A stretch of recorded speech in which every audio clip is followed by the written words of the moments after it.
Mana-mana siapa nak betul-betul nak jalan makrifat, bukan main-main suka-suka kan, atau ikut-ikut, bukan jalan makrifat, jalan pesan kan. Kalau benar dan itulah yang dituntut sebenarnya, maka tidak patut bahawa ada ia bagi yang lain dari Ta'ala atasnya nikmat. Mana jangan dia berasa nikmat melainkan dengan Tuhannya.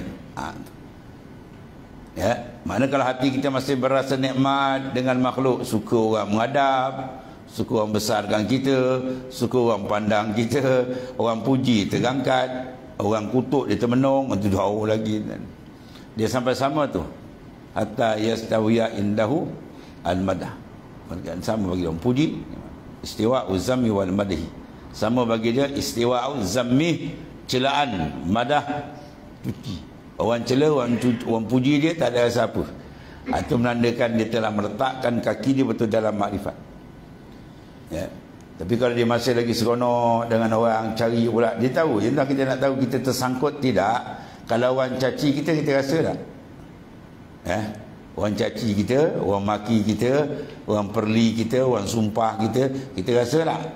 Kita rasa lagi, mana kita tersangkut belum lepas lagi.